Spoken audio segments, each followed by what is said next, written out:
আসসালামু আলাইকুম। সবাই কেমন আছেন? আশা করছি যে যেখান থেকে আমার আজকের এই ব্লগটা দেখছেন সবাই আল্লাহর রহমতে অনেক বেশি ভালো আছেন।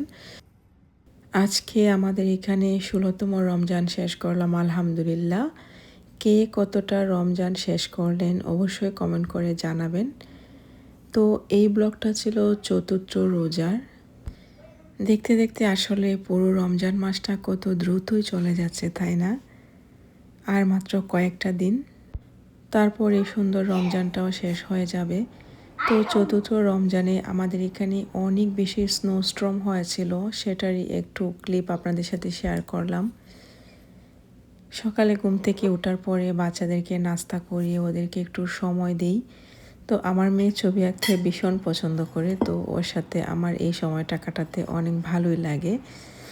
তো নামাজ পড়ে কোরআন শরীফ পড়ে তারপর চলে আসলাম রান্নাঘরে। রমজানে যেহেতু দেখা যায় যে আসলে টাইম কিভাবে চলে যায় বোঝাই যায় না। আরও যেহেতু দিনটা এত ছোট, তো আমি কি করি, হাতে ২ থেকে ২.৫ ঘন্টা সময় নিয়ে রান্নাঘরে ঢুকি, যেহেতু দেখা যায় যে আবার সেহরিরও রান্না করতে হয় তার জন্য। তো আমি হচ্ছে ফার্স্টেই রান্না বসানোর আগেই হচ্ছে একটা পুডিং বানিয়েছিলাম। তো ওইটাকে এখন ঠান্ডা হওয়ার আগে আমি ঢেলে নিচ্ছি, আমার ছেলে খাবে বলছে। তো ওর জন্য একটা পিস আলাদা করে তারপর হচ্ছে আমি ফ্রিজে রেখে দিব। সারাদিন হচ্ছে রোজা রাখার পর ইফতারে আমার আসলে একটু মিষ্টি জিনিস খেতে ভালো লাগে। তো ইদানিংই এই ক্রেভিংসটা হচ্ছে, আগে ছিল না। তো তার জন্য মাঝে মাঝে দেখা যায় যে জিলাপি বানিয়ে নিই, আর যেদিন জিলাপি শেষ হয়ে যায় তো পুডিং টাইপের এগুলো কিছু একটা বানিয়ে নিই। তো আমি এবার রমজানে একদমই আলুর চপ খাইনি বললেই চলে। মানে এটা যেহেতু চতুর্থ রমজানের, তো রমজানের ৩ দিন চপ বানাইনি। তো ওই দিন হচ্ছে আমি একটু চিকেন আলু চপ বানিয়েছিলাম। তো আমি চিকেনটাকে আগে একটু মেরিনেট করে তারপর হচ্ছে ভেজে নিয়েছি সবগুলো মশলা দিয়ে। তারপর হচ্ছে আলুটাকে সেদ্ধ করে জাস্ট এটার সাথে মিশিয়ে দিয়েছি। সবাই জানেন এটা কিভাবে বানাতে হয়, তার জন্য আমি আর রেসিপি শেয়ার করিনি। তো এখানে আমি হচ্ছে বেরেস্তা দিয়ে দিচ্ছি। বেরেস্তাটা বেশি করে আলুর চপে দিলে ভালোই লাগে, আর যেহেতু চিকেনটা আছে তার জন্য আরও বেশি ভালো লাগে। তো আমি হচ্ছে সবসময় আমি দেখেছি ইদানিং সবাই শেয়ার করেন যে আলুর চপ বানিয়ে ডিপ করে রাখলে বেশি দিন খাওয়া যায় না বা পানি ছেড়ে দেয়, কিন্তু আমি যতবারই আলহামদুলিল্লাহ বানিয়েছি এরকম করে জাস্ট গোল গোল চপ করে আমি হচ্ছে ডিপে রেখে দিই। এটা ধরেন যতদিন আমি হচ্ছে রাখবো ততদিনই থাকে। সেক্ষেত্রে একটা টিপস আছে বা নিয়মটা হয়তো অনেকেই জানেন, আবার যারা জানেন না তাদের জন্য আমি শেয়ার করছি। তো আমি কি করি, যখন হচ্ছে আলুর চপগুলোকে ডিপে রাখি, তারপর হচ্ছে যখন ভাজবো তখন হচ্ছে সাথে সাথে প্রেস থেকে নামিয়েই আমি এগুলোকে একদমই লেট করি না। লেট বলতে ২ থেকে ৩ মিনিট রেখে দেই। তো এর চেয়ে বেশি আমি রেখে দেই না। তো একটু শক্ত থাকা অবস্থায় আমি হচ্ছে বেসনের ব্যাটারে ডিপ করে তারপর হচ্ছে ভেজে নিই। এক্ষেত্রে হয় কি, আর পানি ছেড়ে দেয় না বা আলুগুলো একদম ঝরঝরে হয়ে যায় না। ফ্রেশ অবস্থায় যেমন থাকে একদম ভাজার পরেও ঠিক তেমনই থাকে। তো এভাবে আপনারা করে দেখতে পারেন, একদমই ফ্রোজেন থাকা অবস্থায় ডিপ করে হচ্ছে ভেজে নেবেন। এক্ষেত্রে এটা হচ্ছে ভাজা হতে হতে ভেতরটাও একদম সফট হয়ে যায়, এক্ষেত্রে কোনো সমস্যা হয় না এবং টেস্টেরও কোনো হেরফের হয় না, আমি দেখেছি আর কি ওইভাবে। তো আমি হচ্ছে এগুলো সবগুলোকে ডিপ করে রেখে দিব। আর আজকে শুধু হচ্ছে আমি একটু ডিম চপ করব। তো আর এই ডিম চপটা আমার ছেলে ভীষণ পছন্দ করে, যার জন্য আমি এভাবে করে নিই ওর জন্য। এমনিতে দেখা যায় যদি ডিম সিদ্ধটা দেই তাহলে কিন্তু খায় না, আর এভাবে ডিমটাকে সেদ্ধ করে আমি একটু ডিম চপ করে দিলেও এটা ভীষণ পছন্দ করে, খুব আয়েশ করেই খায়। তার জন্য আমি হচ্ছে প্রায় দেখা যায় ওইটা করে দিই, এবং রমজান না থাকলেও হচ্ছে ডিম খাওয়ানোর জন্য আমি মাঝে মাঝে এটা করি। আর এপাশে হচ্ছে আমি একটু আঁকনি করে নিব। তো আমি আগের দিন হচ্ছে বিফটাকে একটু কষিয়ে নিয়েছিলাম, তো তার জন্য ইফতারের আগে এটা খুব ইজি হয়ে যায়। তো আমাদের সিলেটে এই আঁকনিটা কীভাবে করে আপনারা সবাই জানেন।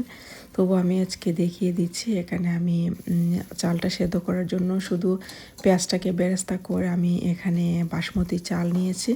তো ওইটাকে আমি 1 ঘন্টা ভিজিয়ে রেখেছিলাম। সেক্ষেত্রে হয় কি চালগুলো ভেঙে যায় না। তো তারপর হচ্ছে আমি সামান্য একটু ভেজে, এত বেশি ভাজবো না, সামান্য একটু ভেজে নিব। তারপর হচ্ছে আমি সামান্য পিস অ্যাড করে দিব। তো এই আঁকনিটাতে আমরা হচ্ছে আলুকে ছোটো ছোটো করে দিই, আবার অনেকে হচ্ছে গাজর দেন, আবার অনেকেই পিস দেন। তো আমি হাতের কাছে যা থাকে তাই দিই, কিন্তু গাজরটা দিলে দেখা যায় আমার মেয়েটা খেতে চায় না। তো যার জন্য আমি হচ্ছে সবসময় গাজরটা ইউজ করি না। তো আঁকনির ক্ষেত্রে আমি হচ্ছে এভাবে চালটাকে ভেজে নিয়ে তারপর হচ্ছে গরম পানি অ্যাড করে এটাকে 80% মতো সেদ্ধ করে নিই। যখনই এই চালটা 80% সেদ্ধ হয়ে যাবে তখন হচ্ছে আমি মাংসগুলোকে অ্যাড করি। সেক্ষেত্রে হয় কি মাংসের ফ্লেভারটা একদমই থাকে এবং মাংসের ফ্লেভারটা নষ্ট হয়ে যায় না, এবং মশলাগুলো একদম যে রাইসের সাথেও খুব ভালো রকম অ্যাডজাস্ট হয়ে থাকে। তো অনেকেই হচ্ছে দেখেছি আমি পানিটা পরে দেন, মানে মাংসগুলোকে আগে চালের সাথে মিশিয়ে তারপর হচ্ছে পানি দিয়ে হচ্ছে সেদ্ধ করে নেন। তো আমি এটা করি না। এরকম যখন 80% একদমই হয়ে যাবে তখনই আমি হচ্ছে এভাবে মাংসগুলো অ্যাড করি। এটা চিকেনের ক্ষেত্রে ও বিফের ক্ষেত্রেও। সেক্ষেত্রে হয় কি মশলার যে সেন্টটা ওইটা বজায় থাকে আর কি, আর খেতে কিন্তু অনেক টেস্টি হয়। তো এভাবে যারা করেননি এভাবে করে দেখবেন, আপনাদের কাছেও অনেক ভালো লাগবে আশা করছি।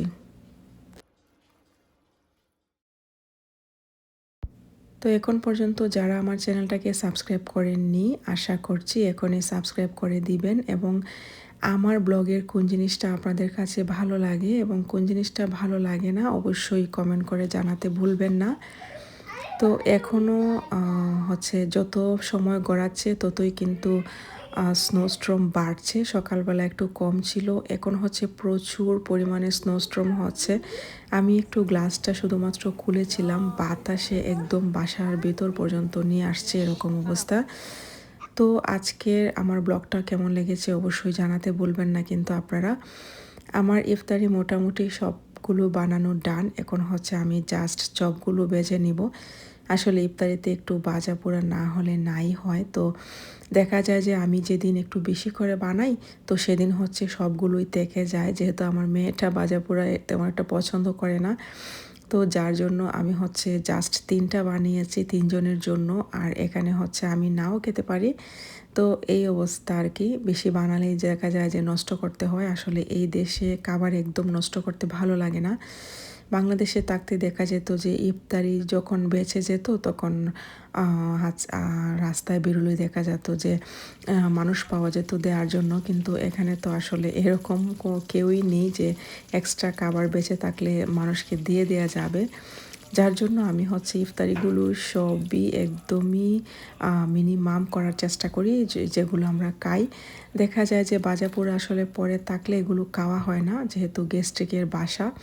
তার জন্য আমি হচ্ছে একদমই কমিয়ে খুব কম করে করি, যেগুলো একদম শেষ হয়ে যাবে। তো আজকের ব্লগটা কেমন লেগেছে অবশ্যই জানাতে ভুলবেন না, এবং সবাই ভালো থাকবেন, সুস্থ থাকবেন। আসসালামু আলাইকুম।